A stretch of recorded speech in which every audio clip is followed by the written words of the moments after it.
Hello दोस्तों, स्वागत है आप सभी का हमारे YouTube चैनल पर। दोस्तों, आज की इस वीडियो में मैं कुछ टॉपिक्स पे बात करने वाला हूं। इससे पिछली वीडियो में मैंने आपको बताया था शीत युद्ध के बारे में कि उसका चरण क्या रहा, विकास का क्या रीज़न रहा, ये अस्तित्व में क्यों आया। तो दोस्तों, आज की इस वीडियो में मैं उसी टॉपिक से रिलेटेड बात करने वाला हूँ। दोस्तों, मैंने वहाँ पर आपको समझा दिया था कि शीत युद्ध क्या है, और उसका लिंक अगर आपने वो वीडियो अभी तक नहीं देखी है तो उसका लिंक मैंने नीचे डिस्क्रिप्शन में दे दिया है, आप उस वीडियो को देख सकते हैं। तो दोस्तों, आज की इस वीडियो जो है ये आपके लिए बहुत ही इंपॉर्टेंट होने वाली है, क्योंकि दोस्तों आज की इस वीडियो में बात करने वाला हूं शीत युद्ध के अंत के कारण और प्रभाव के बारे में, और साथ ही साथ इसके परिणाम के बारे में बात करेंगे। जी हाँ दोस्तों, तो दोस्तों यहां पर मैं अब आपको थोड़ा सा कुछ बता देता हूं पहले, दोबारा स्टार्ट करने से पहले शीत युद्ध के बारे में, कि जो शीत युद्ध था वो सन 1945 से 1990 तक जारी रहा। इस दौरान अमेरिका और सोवियत संघ दोनों खेमों में विभाजित हो गए। देशों के बीच संकट के कई अवसर आए और युद्ध की संभावना बनी, जैसे कोरिया संकट, बर्लिन संकट, वियतनाम संकट, अफगान संकट आदि। सन 1985 से 1991 की काल अवधि शीत युद्ध के अंत की दृष्टि से अमेरिका और सोवियत संघ के संबंधों में एक ऐतिहासिक मोड़ माना जाता है।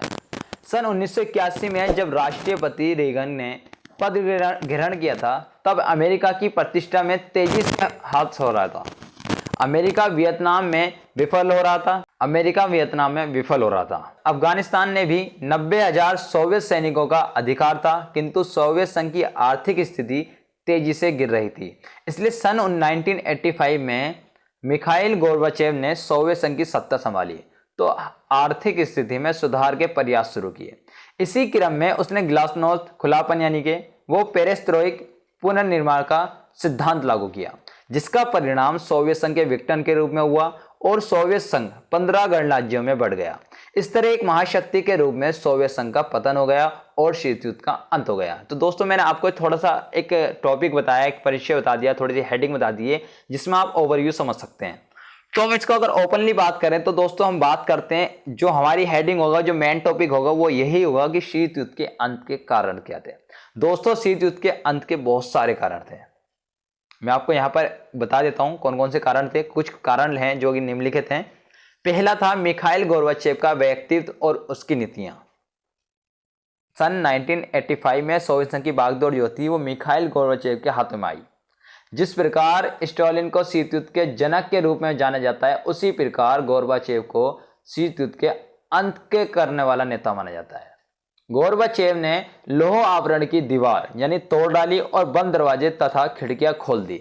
उन्होंने विश्व में शांति स्थापित करने के लिए परमाणु विहीन, हिंसा मुक्त, समस्या रहित विश्व को एक नई दृष्टि दी, तथा गोर्बाचेव ने ग्लासनोस्त एवं पेरेस्ट्रोइक नीति के माध्यम से राष्ट्रीय क्षेत्र में नई योजना को लागू करने की कोशिश की।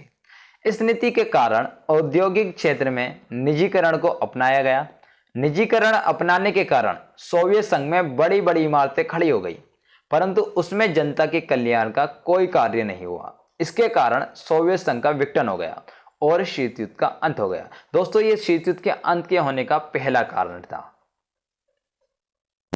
अब बात करते हैं हम दूसरे कारण की। दूसरा कारण था राजनीतिक आर्थिक संस्थाओं की आंतरिक कमजोरी। दोस्तों, सोवियत संघ की राजनीतिक आर्थिक संस्थाएं आंतरिक रूप से कमजोर हो गई थी, जिसके कारण वह जनता की आकांक्षाओं को पूरा करने में असफल रही। यही सोवियत संघ के विघटन का कारण बना। यह इसका दूसरा कारण था। अब बात करते हैं हम इसके तीसरे कारण की, सोवियत संघ की सैन्य क्षमता में कमी।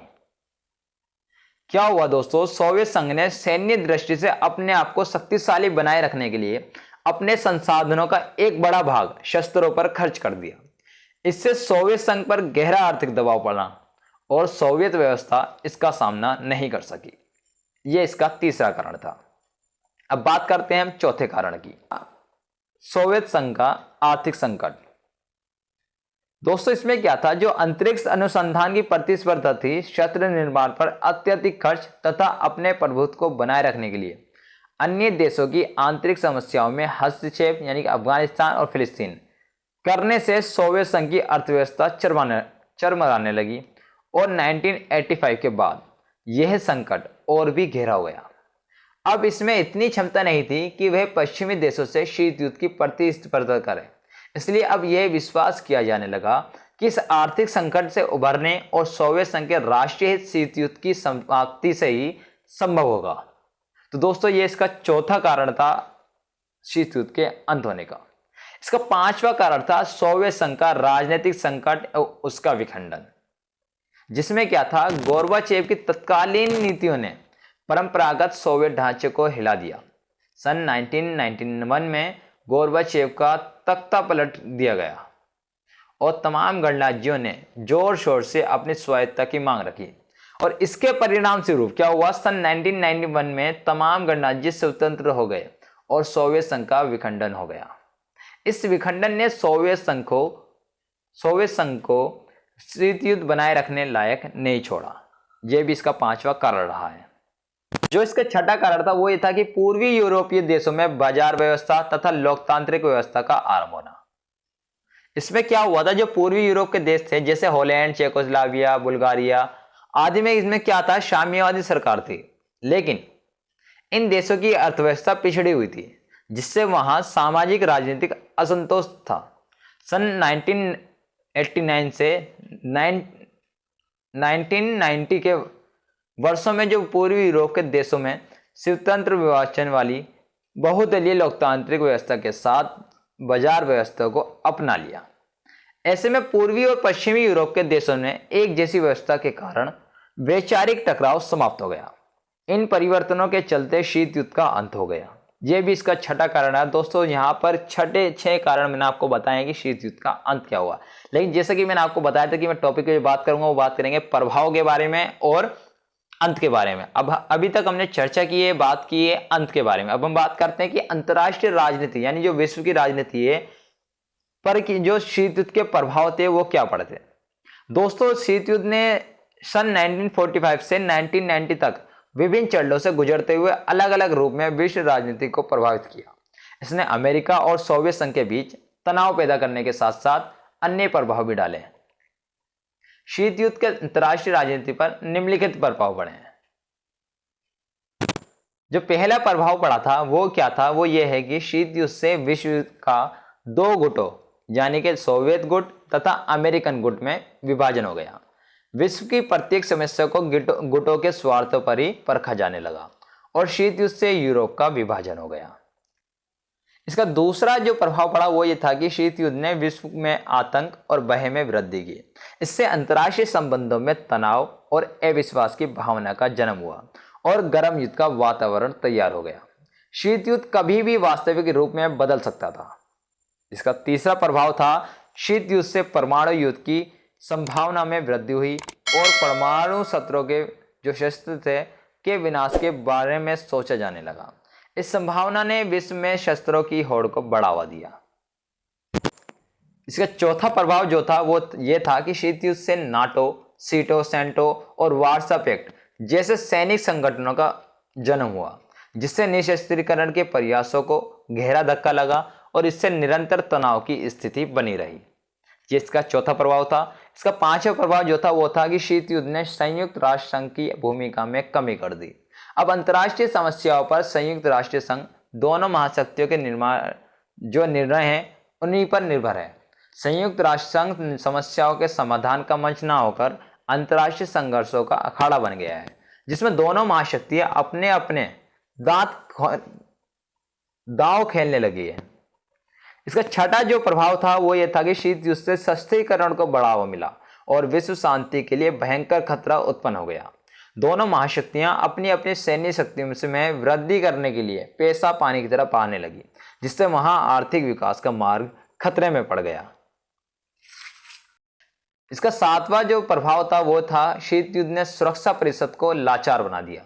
जिस सुरक्षा परिषद के ऊपर विश्व शांति का भार था वह अब दो महाशक्तियों के संघर्ष का अखाड़ा बन गई। परस्पर विरोधी व्यवहार के कारण अपनी वीटो शक्ति का उन्हें बार बार प्रयोग किया है। इसका आठवां प्रभाव यह पड़ा कि शीत युद्ध से जन कल्याण की योजनाओं को गहरा आघात पहुंचा है। दोनों महाशक्तियां शक्ति की राजनीति में विश्वास रखने के कारण तीसरी दुनिया के देशों में व्याप्त समस्याओं के प्रति उपेक्षापूर्ण रवैया अपनाती रही है। इसका 9वां पॉइंट जो है, प्रभाव जो है, वो है शीत युद्ध ने शक्ति संतुलन के स्थान पर आतंक के संतुलन को जन्म दिया है। इसका 10वां जो है वो है कि शीत युद्ध ने गुटनिरपेक्ष आंदोलन को मजबूत आधार प्रदान किया और शीत युद्ध से राष्ट्रीय स्वतंत्रता आंदोलनों का विकास हुआ। इसका जो 11वां था वो ये है कि शीत युद्ध के कारण विश्व में नए उपनिवेशवाद का जन्म हुआ। उसके 12वां जो लास्ट पॉइंट है इसके प्रभाव का, वो ये है कि शीत युद्ध के कारण अंतर्राष्ट्रीय राजनीति में प्रचार तथा कूटनीति के महत्व को समझा जाने लगा। दोस्तों, इस प्रकार क्या था कि शीत युद्ध ने अंतर्राष्ट्रीय संबंधों पर व्यापक प्रभाव डाले हैं। इसने संपूर्ण विश्व को 2 गुटों में विभाजित करके विश्व में संघर्ष की प्रवृत्ति को बढ़ा दिया और इसने शक्ति संतुलन के स्थान पर आतंक का संतुलन कायम किया। लेकिन नकारात्मक प्रभाव के साथ साथ इसके कुछ सकारात्मक प्रभाव भी पड़े। इससे तकनीकी विकास का मार्ग तैयार हुआ, इससे यथार्थवादी राजनीति का उदय हुआ और विश्व राजनीति में नए राज्यों की भूमिका को महत्वपूर्ण माना जाने लगा। तो दोस्तों, ये था प्रभाव। पहले हमने बात की अंत की, अब हम बात करते हैं प्रभाव की। अब हम बात जो करते हैं वो पढ़ते हैं कि शीत युद्ध के आखिर में परिणाम क्या हुआ। कि दोस्तों, जब कुछ युद्ध होते हैं तो लास्ट में उनका भी एक परिणाम निकलता है। तो दोस्तों, परिणाम क्या हुआ, आइए उस पर चर्चा करते हैं। दोस्तों, क्या था, शीत युद्ध के कुछ निम्नलिखित परिणाम हुए थे जो हम डिस्कस करने वाले हैं। सबसे पहला उनमें था द्विध्रुवीयता का अंत। इसमें क्या हुआ था कि शीत युद्ध के अंत के परिणाम स्वरूप द्विध्रुवीयता का अंत हो गया, अर्थात सोवियत संघ का एक महाशक्ति के रूप में पतन हो गया और विश्व एक ध्रुवीय हो गया।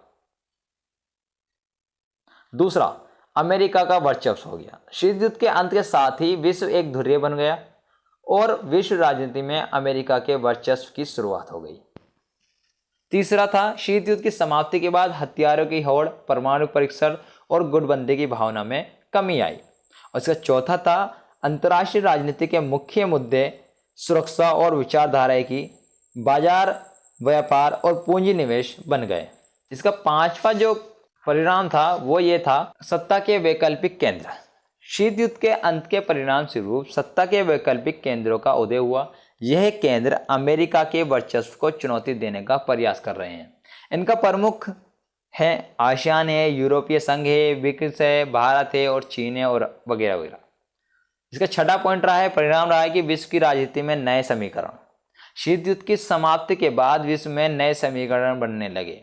भारत अमेरिका की तरफ मजबूती से मित्रता की ओर बढ़ गया। क्योंकि अमेरिका अब एकमात्र शक्ति रह गया था, इसलिए भारत जो था किसी भी प्रतिद्वंदी का डर नहीं था। इसका 7वां पॉइंट है और लास्ट पॉइंट परिणाम है, वो है लोकतांत्रिक प्रणाली और बाजार अर्थव्यवस्था का उदय। इसमें क्या हुआ, शीत युद्ध 2 परस्पर विरोधी विचारधाराओं से पूंजीवादी और साम्यवादी विचारधाराओं में संघर्ष का परिणाम था।